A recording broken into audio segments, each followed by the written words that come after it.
ala Sayyidina Muhammad wa ala ali Sayyidina Muhammad. Okey. Auzubillahi Bismillahirrahmanirrahim. Okey, untuk bab 1 sekali adalah kita akan belajar tentang kemahiran saintifik. Kenapa kita kena belajar? Okey, untuk kita kena belajar kemahiran saintifik ni penting agar kita menggunakan seluruh panca indera kita. Okey, kemahiran saintifik ni ialah kemahiran kita. Allah anugerahkan kita mata, hidung, segala anggota badan kita ni. Sewaktu kita dah dilahirkan daripada ibu, lagi Allah dah ciptakan kita agar kita dapat melakukan kemahiran saintifik. Kita lahir-lahir je, kita terus menangis. Maksudnya, waktu tu kita dah buat kemahiran saintifik, iaitu berpindah alam daripada alam roh, alam rahim. Alam rahim, kita bernafas guna apa? Tali pusat. Tali pusat ibu. Okay, guna umbilical cord. Tapi lepas kita keluar je, kita terus menangis. Waktu tu kita dah menggunakan nafas melalui ikut hidung dengan mulut. Okay. So waktu tu kita dah melakukan kemahiran saintifik dah. Waktu baby lagi kita dah melakukan sentuhan, rasa, kita dah bau waktu kecil lagi. Siapa yang buat semua ni? Semua yang ciptakan ni adalah daripada Allah. Kemahiran saintifik ni. Okay. Tapi kita nak belajar balik benda ni setiap hari kita akan melakukan kemahiran saintifik. Setiap hari kita pergi sekolah. Okay, kita melihat. Okay, kita rasa, kita bau. Kita sekarang pun kita dengar pun, mendengar pun adalah sesuatu yang dinamakan sebagai kemahiran saintifik. Kita dengar, kita melihat, lepas tu kita sentuh. Kan ada buku ada pen kan kat depan mata sekarang ni. Kita sentuh, lepas tu kita rasa, kita ada bau wangi. Okay, ini semua adalah benda yang kita buat setiap hari. Cuma dalam sains, kita rasa kemahiran saintifik ni, alamak benda ni macam susah je. Tapi sebenarnya kita dah buat benda ni setiap hari. Kita buat, kita bau, kita dengar, kita lihat, sentuh, kita rasa. Okay, sebab kita menggunakan panca indera kita yang Allah anugerahkan kepada kita. Okay, sebenarnya kemahiran saintifik itulah cerita dia. Okay, iaitu kita menggunakan 5 panca indera kita. 5 panca indera kita iaitu mata. Okay, mata, kita gunakan hidung untuk membuat kemahiran saintifik. Kita guna apa lagi? Sentuhan, iaitu kita guna kulit kita. Kemudian kita menggunakan lidah kita untuk rasa. Kemudian kita guna telinga kita. Cukup 5 panca indera kita ni Allah kurniakan kepada kita. Kita dah melakukan kemahiran saintifik setiap hari. Okey, seterusnya. Okey. Untuk kemahiran saintifik ni kita ada bahagikan kepada pemerhatian. Kalau soalan tu suruh kata pemerhatian, selalu sains dia akan kata apakah pemerhatian yang kita dapat daripada eksperimen di atas. Kita perlukan, maksudnya kita guna kelima-lima panca indera kita. Okay, kita perhatikan eksperimen tu. Apa yang berlaku. Okay, kemudian kita tengok apa yang, apa petunjuk dia dekat eksperimen tu. Antaranya adalah, cuba tengok dekat sini. Petunjuk pertama, guna deria. Maksudnya deria ni panca indera kita lah. Kemudian, kenal pasti ciri umum. Okay, kemudian kita kena kenal pasti apa yang pelik, apa yang ganjil kat situ. Okay, apa yang mempunyai kelainan. Okay, kat situ. Dalam eksperimen tu. Benda pelik, benda ganjil kena beritahu. Benda ni berubah selepas 7 hari. Pertumbuhan pokok berubah selepas seminggu. Itu benda yang ganjil. Pelik kan? Dia berubah tiba-tiba tinggi. Itu kena itu adalah pemerhatian kita. Kena beritahu. Okey, kemudian kita ada perbezaan dan persamaan. Itu kalau soalan suruh kita memerhati, pemerhatian. Kemudian perubahan, okey, kemudian kita kena tahu pola perubahan. Apa yang berlaku sebenarnya? Okey, kalau kita tengok dekat sini, perubahan pokok kan, daripada kecil turun jadi besar. Ini semua adalah pola perubahan yang berlaku. Daripada kecil, pola dia semakin membesar tumbuhan yang telah ditanam. Okey, kemudian menggunakan alat bagi membantu duri. Okey, so ini yang key point yang penting. Itu soalan pemerhatian. Kemudian yang kedua, kemahiran saintifik yang kedua, kita perlu tahu macam mana nak mengelaskan. Macam mana nak mengelaskan? Okey, nak kelaskan kita perlukan tahu dia punya ciri-ciri sepunya dia. Okey, antaranya adalah contoh haiwan yang boleh okey, dia ada banyak haiwan, tapi kena tahu apa kelas haiwan tu, ciri-ciri haiwan yang boleh menyamar diri dia ataupun ada dia punya alat-alat, dia punya alat untuk mempertahankan diri dia, iaitu contoh haiwan yang ada duri yang tajam. Okey, iaitu adakah haiwan duri tajam? Landak. Okey, landak ada haiwan dia menggunakan duri yang tajam untuk mempertahankan diri dia daripada serangan musuh. Apa haiwan yang lain sama dia punya pengkelasan dia, itu ciri sepunya dia. Maksudnya kelas haiwan yang sama. Okey, sama ciri-ciri mempertahankan diri dia daripada serangan musuh. Okey, itu cara nak mengelaskan ya. Kemudian antaranya ada cara untuk mengukur menggunakan nombor. Okey. Okey, contohnya mengira dengan mudah, mengira dengan bandingan pilihan item dan kumpulan. Okey. Yang ni semua kita akan praktikkan dalam soalan nantilah. Okey, yang ni mengukur menggunakan nombor, contohnya membandingkan masa, jarak, luas isi padu dengan unit yang berkaitan. Kena tahu masa, jarak, unit, luas, isi padu. Okey, ini semua kita dah belajar dekat matematik. Okey, cuma sains dia lebih kepada perbandingan. Matematik nak carikan selesaikan masalah. Tetapi dalam sains kita belajar tentang perbandingan masa, jarak, unit, luas, isi padu dan sebagainya. Okey, seterusnya kita kena tahu membuat inference. Ini yang ketiga, kita kena tahu dalam kemahiran saintifik, kita kena tahu membuat inference. Apa itu inference? Iaitu membuat kesimpulan awal. Okey, membuat kesimpulan awal atau penerangan yang munasabah, yang mungkin benar atau tidak untuk menerangkan suatu peristiwa atau pemerhatian. Okey, inference ni kita nak bagi tahu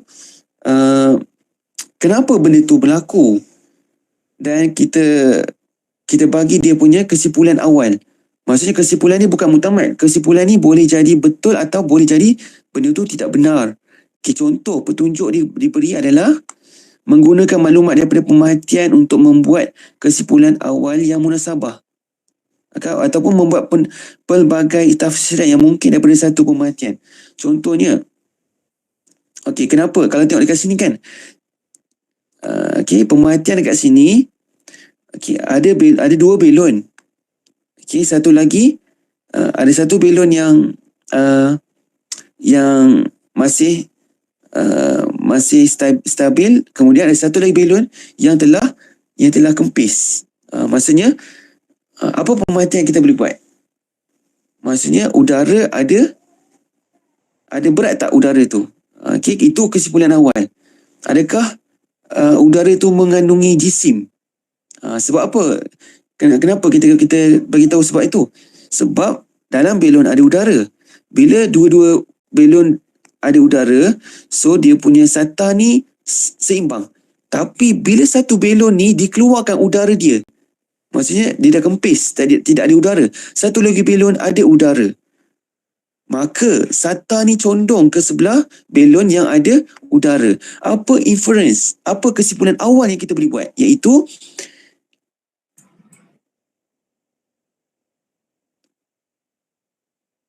belon udara mempunyai jisim. Itu kesimpulan awal. Boleh jadi betul, boleh jadi salah. Okey, udara mempunyai jisim. Sebab apa? Sata tu condong ke arah belon yang masih mempunyai udara. Okey, tapi kita beritahu inference kita, iaitu kesimpulan awal. Okey, inference ni macam contoh. Okey, contoh paling mudah lah kan. Kalau Ustaz nak kalau faham, alhamdulillah faham, bagus. Tapi Ustaz nak bagi contoh paling mudah. Contoh, kita tengok ibu ayah kita tengah marah, muka masam. Inference awal kita buat apa? Apa kesimpulan kita? Mak ayah tengah suka tak? Tak kan? Mesti mak ayah kita sedang marah. Okey. Bila kita tengok mak ayah kita balik rumah, muka masam. Okey, macam marah kat kita. Tapi, so kita terus buat inference. Kita dah boleh buat inference dah waktu tu. Iaitu, kesimpulan awal, ibu dan ayah kita tengah marah. Jadi, kita tidak boleh bagi dia menambahkan kemarahan dia. Itu inference awal kita dalam kehidupan harian kita. Okey, itu paling mudah lah analogi dia. Okey, seterusnya, meramal. Okey, ini yang keempat. Dalam eksperimen, kita kena tahu konsep meramal ni. Meramal ni macam mana? Apa maksud erti meramal? Iaitu membuat jangkaan awal tentang sesuatu peristiwa berdasarkan pemerhatian atau pengalaman lalu atau berdasarkan data. Okey, ini dalam contoh, dalam eksperimen, kita boleh tengok contoh eksperimen kat sini. Apa ramalan kita terhadap eksperimen yang ada kat sini? Okey, ada dua pokok. Okey, satu pokok segar, bagus, tinggi. Satu pokok lagi dia terbantut. Dan satu lagi pasu tak ada biji benuh, tiada biji benih yang tumbuh. Apa ramalan kita daripada hasil pemerhatian dari pemboleh ubah dimanipulasi ni dan bergerak balas. Contoh, okay, menggunakan maklumat yang lalu atau ketika itu untuk menyatakan apa yang mungkin akan berlaku. Okay, antaranya adalah kita boleh beritahu, okay, kita ramalkan, okay, sekiranya pokok ni tidak dapat air yang cukup dan udara serta matahari yang secukupnya, dia akan terbantut. Macam ni pokok ada ni. Kita ramalkan apa yang akan berlaku pada masa akan datang. Okay. Alright. Okay. Itu untuk meramal. Okay. Berkomunikasi. Ini menerima, memilih, menyusun dan mempersembahkan maklumat atau idea dalam bentuk tulisan, desain, jadual, graf, rajah dan model. Okay. Ini okay, kita nak explain dekat kawan-kawan lah. Ni selalunya dekat sekolah kita dah ada buat kan. Okay. Seterusnya, menggunakan perhubungan ruang dan masa. Okay. Ni yang kelima. Kita kena tahu aspek yang kelima ni, menggunakan perhubungan ruang dan masa. Okay, itu selalunya dia adalah pemboleh ubah. Okay, kita cuba tengok dekat sini. Menyusun kejadian suatu fenomena atau peristiwa seperti lokasi, arah, bentuk, saiz, padu, berat dan jisim mengikut kronologi berdasarkan masa. Contoh eksperimen dekat sini. Ada pelajar ni ditarik batu ni. Dia boleh tarik tapi sangat lambat. Dan dia mengambil masa yang lama. Masa yang lama. Dalam eksperimen, kita perlu ambil kira masa dan ruang.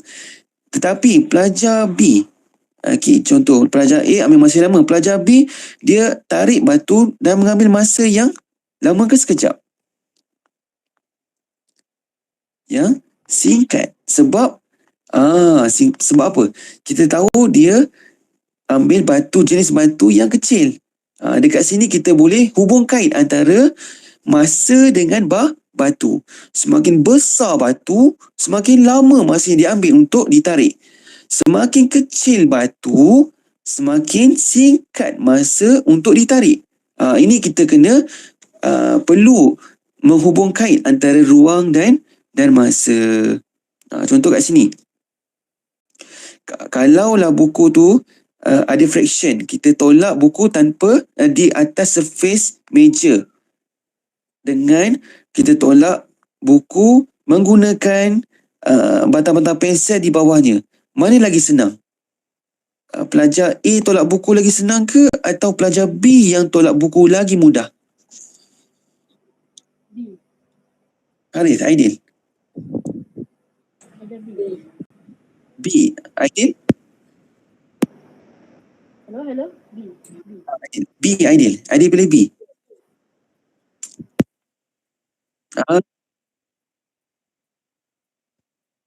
Okey, betul.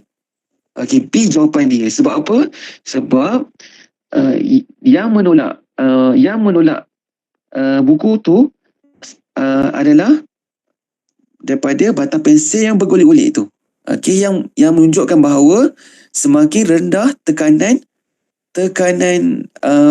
pergeseran dia antara surface. Hello. Dia hanya Ustaz dengar dah. Okey. Dia hanya bergerak menggunakan beberapa batang pensel saja. So bila dia menggunakan seluruh permukaan buku dengan permukaan meja, dia akan menyebabkan pergeseran dan itu meningkatkan daya dia. So daya penolakan dan penarikan tu semakin lambat buku tu untuk bergerak. Tetapi buku tu menggunakan daya yang sikit.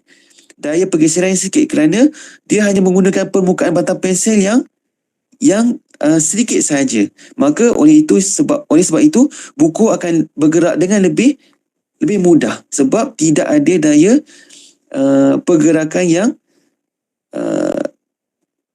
maksudnya ruang antara pensel dengan buku tu sedikit sahaja. Tetapi ruang yang dikenakan pada permukaan meja dengan buku dia lebar, maka dia akan menyebabkan masa untuk buku tu ditolak mengambil masa yang lama. Okey. Alright, itu ruang masa. Okey, kemudian kita perlukan mentafsir data. Okey, kita kena tahu bagaimana nak menafsirkan data dengan cara iaitu memilih idea yang relevan tentang objek, peristiwa atau pola daripada data untuk membuat penerangan. Tafsir data. Kenapa begini? Kenapa eksperimen tu data result menunjukkan pertumbuhan pokok tu semakin membesar? Kenapa? Macam itulah. Kena sebutkan kenapa. Okey, beritahu apa keputusan daripada eksperimen yang dijalankan. Okey. Tafsir data. Kemudian, mendefinisi secara operasi. Ini selalu keluar dalam peperiksaan 5-6. Menafsir data. Kemudian yang ketujuh, kita kena tahu bagaimana untuk mendefinisi secara operasi. Okey, selalu soalan exam dia selalu sebut ni. Mendefinisi secara operasi berkaitan dengan eksperimen yang telah dijalankan. Contoh, memberi tafsiran tentang perkara yang dilakukan dan diperhatikan bagi sesuatu situasi mikroaspek yang ditentukan. Contoh, kenapa pokok bila diletakkan kotak, kemudian kita biarkan, kita nak bandingkan antara pokok yang diletakkan dalam kotak hitam dengan pokok yang dibiarkan tanpa diselindung apa-apa. Okey. Sekejap ni. Saya ada masalah teknikal sikit. Okey, kita sambung. Okey, sikit lagi. Kotak. Okey. Kita kena tahu mendefinisi secara operasi. Okey, satu pokok A kita selindung, kita letak dalam kotak hitam. Pokok B, kita biarkan dia terdedah dengan cahaya matahari, dengan ada udara. Okey, bila lepas minggu, apa yang berlaku? Bila pelajar ni dia buka kotak selepas minggu, okey, apa yang berlaku? Pokok yang berada dalam kotak gelap ni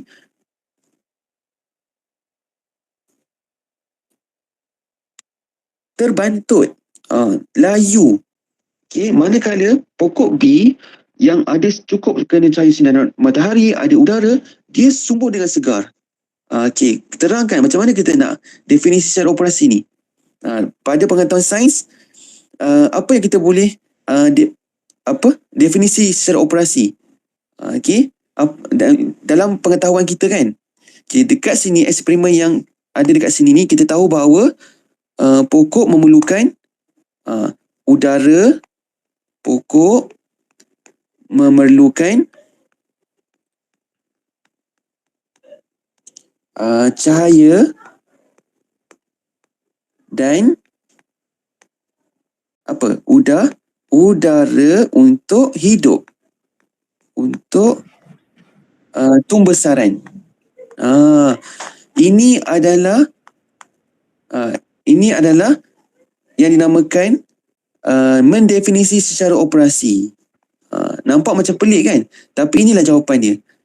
Macam mana kita nak dapat ni mendefinisi secara operasi terhadap eksperimen yang ada kat sini? Okey, kita keluarkan ilmu pengetahuan sains yang sedia ada. Okey, kita tahu kan pokok diperlukan cahaya, udara dan air untuk hidup. So, itu kita statekan benda tu. Nyatakan dia, itulah mendefinisi secara operasi. Faham tak, Aidil? Haris? Faham. Okey, bagus. Okey, bagus. Yang kedua. Okey. Yang kedua, eksperimen kedua ni, kita tengok apa? Kenapa bola kita lepas, dia terjatuh? Okey. So, kita boleh definisi secara operasi dia. Kita boleh nyatakan bumi ada graviti. Betul. Bumi ada graviti. Itu bumi ada graviti. Itu antara cara untuk mendefinisi secara operasi mengikut pengetahuan sains. Okey, kemudian yang ketiga, eksperimen last kita tengok bongkah ais A tak cair. Bongkah ais B cair terus. Kenapa? So, kita boleh ni adalah sebab-sebab dia. Okey, adalah sebab-sebab dia. Boleh jadi bongkah ais A ni berada dekat dalam rumah. Bongkah ais B ni diletakkan di bawah cahaya matahari. So, dekat definisi secara operasi, ais macam mana sebut ais. Okay, ni mungkin daripada segi pepejal. Ais lebih cepat cair dalam cuaca yang panas. Betul. Air lebih cepat cair daripada cuaca panas. Sebab apa? Pepejal akan menjadi cecair apabila pepejal kan, solid kan, ais tu. Ais mula pepejal, kemudian jadi cecair kan, apabila dikenakan haba. Okey. Ini adalah antara saintifik, ilmu sains yang kita dah belajar. Boleh sama macam dia cakap tadi pun boleh. Ais akan cair apabila diletakkan di tempat yang panas. Okey, ataupun pepejal akan menjadi cecair apabila dikenakan haba. Okey. Kemudian 7, yang ke-8, mengawal pemboleh ubah. Sekali lagi, mengenai pemboleh ubah ni ada 3. Okey, manipulasi, kemudian bergerak balas, kemudian pemboleh ubah yang dimalarkan. Okey, so maksud pemboleh ubah,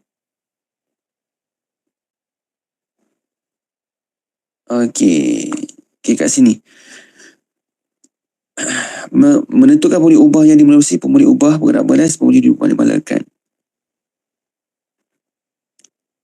Okey, so pemboleh ubah kita panggil apa PM ke?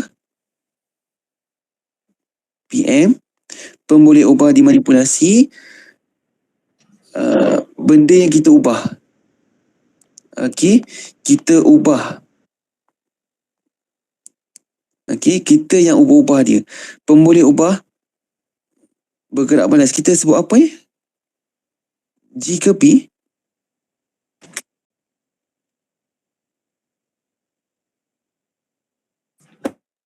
Selalu tak apalah, G. Kesan. Kesan selepas kesan kepada yang kita ubah. Okey, contoh Contoh, pemboleh ubah dimanipulasi. Kita ubah. Apa yang kita ubah tu? Okey. Contoh, Ustaz nak kat sini. Apa benda kita boleh buat Okey. Ustaz nak buat Ustaz nak buat air. Air apa sedap? Kalau minum sekarang? Sirap. Air sirap. Okey, air sirap ais. Okey, sirap ais. Okey, Ustaz letak air sirap. Ustaz dah pancur dah air sirap dengan ais. Okey. Okey. Kemudian Ustaz letaklah gula. Gelas A, gelas B, gelas C. Gelas A Ustaz tak letak gula. Gelas B Ustaz letak 1 gula. Gelas C Ustaz letak 2 gula. 2 sudu gula. Okey. Sekarang ni cawan gelas, saiz gelas sama Saiz gelas sama. Ni sorry kalau dia tak sama. Tak apa, Ustaz cuba try buat sesama yang mungkin. Okey.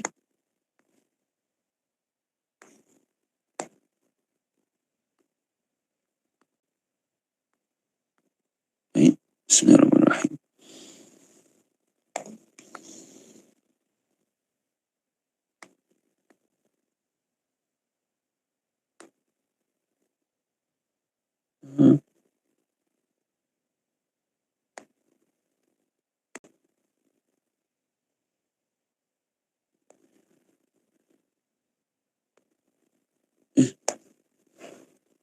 Okey, tak apalah. Ustaz bangun cepat ni.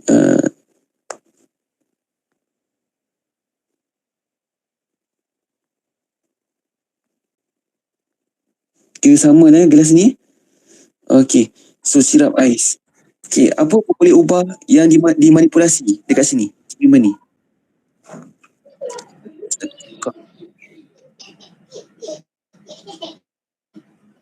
Bilangan sudu gula. Ailil. Bilangan sudu gula. Bagus. Sudu gula. Boleh ubah bergerak balas. Apa yang kesan daripada Ustaz letak gula, bilangan sudu gula tu? Air Apa C kesan? lebih manis daripada air A.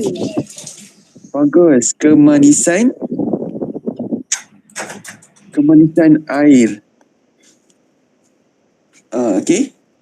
Ini dah tahu dah. Okey. So, pemboleh ubah dimanipulasi, kita ubah pemboleh ubah bergerak balas kesan kepada yang kita ubah tu. Okey. Alright. So, apakah pemboleh ubah dimalarkan? Pemboleh ubah PM kot. Yang ni pemboleh ubah dimanipulasi DM kot. Okey. So, PM, pemboleh ubah dimalarkan. Benda yang kekal daripada awal sampai habis. Sama je. Okey, agak-agak apa dia? Pemboleh ubah dimalarkan selalunya kita boleh kita tengok dari segi saiz. Bentuk. Okey, tengok saiz dengan bentuk. Saiz dengan bentuk. Bentuk apa? Bentuk cawan yang sama. Saiz yang sama. Okey. Saiz cawan daripada awal sampai habis eksperimen tak berubah. Kita boleh letak saiz. Okey. Maksud pemboleh ubah dimalarkan eksperimen yang tak berubah. Antaranya adalah saiz Saiz cawan yang sama. Cawan A, cawan B, C, semua saiz dia sama. Okey. So itu adalah pemulik ubah, mengawal pemulik ubah. Okey, kemudian seterusnya, Ustaz pergi lebih cepat Okey, 9. Okey, membuat hipotesis. Okey, kita nak buat kesimpulan awal. Apa beza hipotesis dengan inference? Inference ni kesimpulan awal. Tapi hipotesis ni pernyataan umum. Okey, kita nak beritahu pernyataan umum dan hubung kait antara pemboleh ubah. Okey, kita nak kaitkan. Kalau hipotesis ni kita mesti ada semakin, lepas tu koma semakin. Ini kata kunci dia. Okay, semakin mesti ada pemboleh ubah dimanipulasi. Kemudian lepas tu mesti ada semakin pemboleh ubah bergerak balas. Bergerak balas. Okay, ni antara gerak balas. Antara ni lah kata kunci dia. Contoh dekat sini. Okay. Okey, tak apa. So, yang ni insyaAllah kita akan tengok kemudian lah. Okey, sekarang kita tengok kepada latihan. Sampai 9 sahaja kita kena tahu. Okey, ni semua 9 benda ni adalah yang perlu kita ambil tahu dalam kemahiran saintifik. Tahun 4, tahun 5, tahun 6 kita belajar benda yang sama. Okey, kita lihat, kita rasa, lihat, lepas tu kita tafsir data, kemudian kita buat inference, kita mengawal pemboleh ubah, kemudian kita membuat hipotesis, dan kita melakukan eksperimen. Eksperimen ni menggunakan proses sains yang tadi itulah. Dan akhir sekali membuat laporan. Okay? So insyaAllah kita masuk kepada kemahiran saintifik latihan. Kita tengok sikit. Okey, dekat sini. Kelaskan objek di atas berdasarkan keadaan jirimnya. Okey, keadaan jirim. Kita ada berapa keadaan jirim?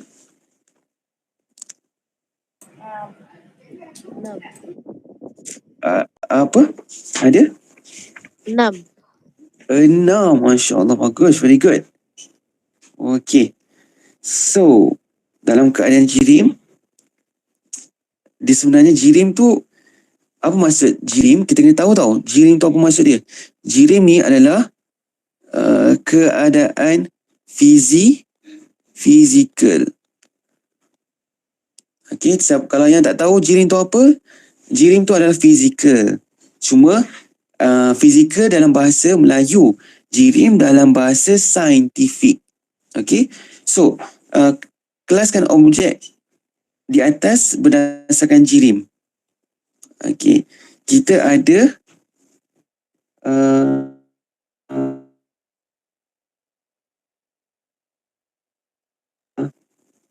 satu.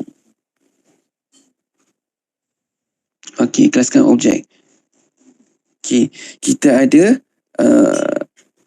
sifat fizikal yang utama sekali. Apa dia? Kita ada pepejal kan? Solid. Kemudian kita ada cecah cair. Kemudian kita ada gas. Okey. Dia bagi dua benda dia bagi. Yang pertama, satu keadaan dia apabila objek tu ada dalam bekas. Kemudian satu lagi, objek tu berada dalam cawan. Kita nak bandingkan. Dia suruh kelaskan objek-objek tersebut berdasarkan keadaan jirim dia. Faham tak maksud dekat sini? Maksudnya kena dalam objek-objek tu kita bandingkan dan kita kelaskan dia. Ini dalam eksperimen saintifik yang kita dah belajar tadi. Kelaskan mengikut jirim. Pepejal, apa dia? Kita nak tulis apa?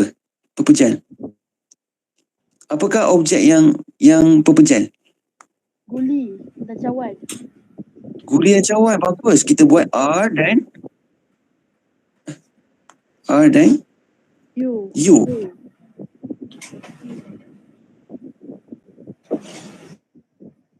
Bagus, very good. Okay. Dan seterusnya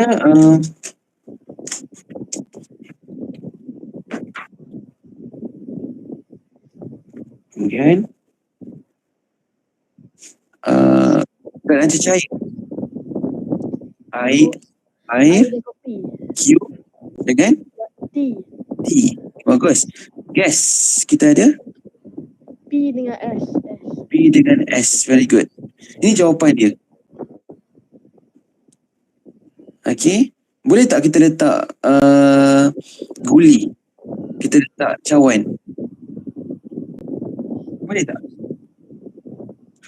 Boleh juga. Tapi nak letak R dengan U pun boleh. Okay. Alright. So berdasarkan sifat keadaan jenis di bawah, kelaskan. Okay, ni kita guna eksperimen kelaskan objek tersebut sekali lagi. Okay, disuruh kelaskan. Maksudnya mempunyai sifat. Okay. Tapi dia dah beritahu dah. Kelaskan mempunyai sifat yang tetap. Apa yang mempunyai sifat yang tetap? Pepejal. Isi padu yang tetap. Dia ingat isi padu yang tetap ni dia adalah pepejal dan cecair.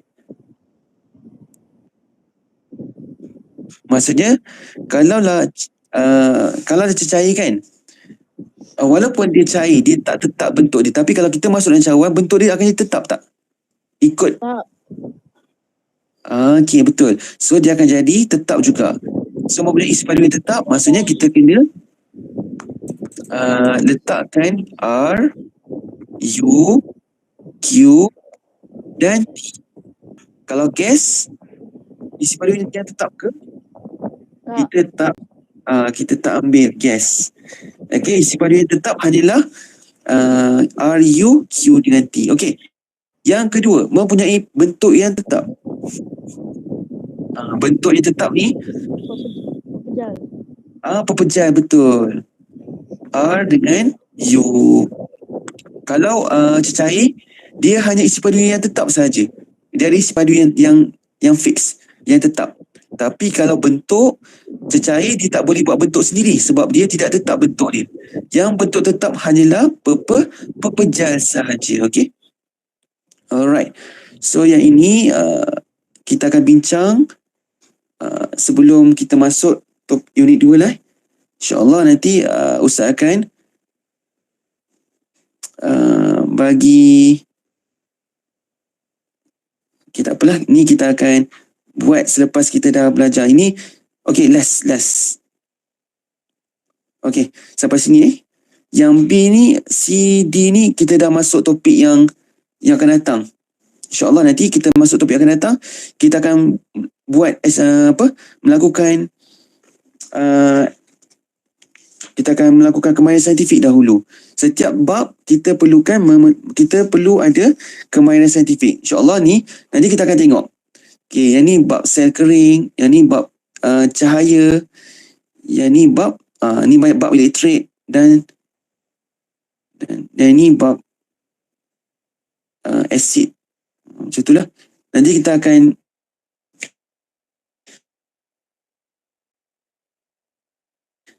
tengok lagi bab-bab macam ni di masa akan datang. Nanti kita akan tengok bagaimana untuk kita memerlukan kemahiran saintifik bagi bab-bab yang tertentu yang ni. Alright.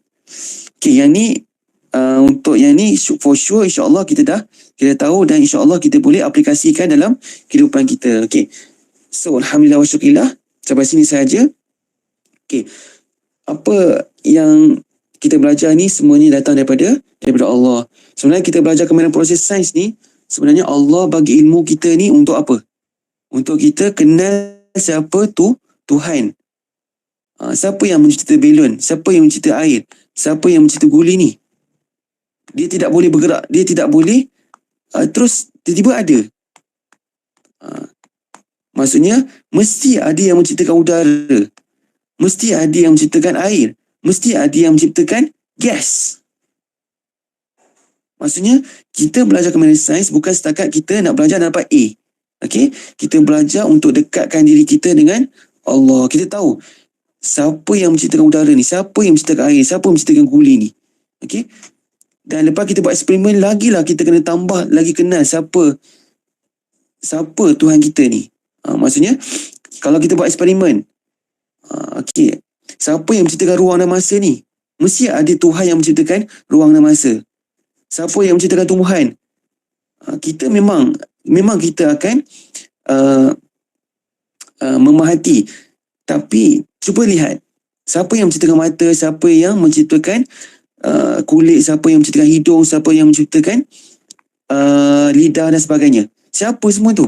Kita kena perhatikan dekat badan kita sendiri. Okay? Kita kena tahu tu dulu.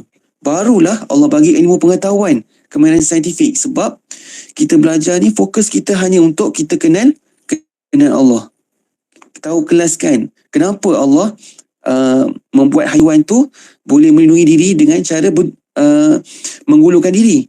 Kenapa Allah membuat haiwan tu, kenapa Allah membuat tumbuhan tu dengan cara berduri di tengah panas. Maksudnya, bila kita tahu siapa pencipta, bila kita tahu sebab musabab Allah ciptakan tu, sepatutnya kita lagilah dekat diri kita dengan Allah. Maksudnya kita solat, kita sembahyang, lagilah kita khusyuk. Sebab apa? Kita tahu siapa kita sembah. Maksudnya maksudnya Tuhan yang mencipta semua benda ni. Lagilah kita sepatutnya khusyuk. Kita belajar ni, patutnya lagilah kita bersemangat untuk belajar kerana Allah, untuk mendekatkan diri kerana Allah. Okey, insyaAllah. So, itulah sebabnya kenapa kita kena belajar ilmu kemahiran saintifik, khususnya dalam ilmu sains, untuk kita kenal siapa cipta kita. Okey, bukan kita solat, bukan setakat solat aja, tapi kita solat sebab kita dah belajar sains tu. Kita dah menggunakan 5 panca indera kita tu. Sebab Allah yang ciptakan tu. Allah ciptakan kita punya panca indera kita untuk Allah suruh kita gunakan 5 panca indera kita ni supaya kita kenal, tahu siapa Tuhan kita. Siapa yang menciptakan di sebalik eksperimen-eksperimen ni. Memang kita buat, tapi siapa yang berkehendak? Allah. Understand? Right? So, insyaAllah, nanti Ustaz akan bagi kopi pada ni Aidil. InsyaAllah nanti kita ni lah, right, sama-sama. Nanti Ustaz akan upload kat YouTube, kita sama mengambil iktibar dan pengajaran. Dan semoga, dan insyaAllah yang mana baik tu semua datang daripada Allah. Dan segala yang kekurangan, kelemahan tu semua datang daripada Ustaz sendiri. Dan Ustaz minta maaf atas ketaifan Ustaz, insyaAllah. Okay, kita akhirkan kelas kita pada malam yang penuh mulia ini dengan selawat 3 kali. Bismillahirrahmanirrahim. Allahumma salli ala Sayyidina Muhammad wa ala ali Sayyidina Muhammad. Allahumma salli ala Sayyidina Muhammad wa ala ali Sayyidina Muhammad. Allahumma salli ala Sayyidina Muhammad wa ala ali Sayyidina Muhammad.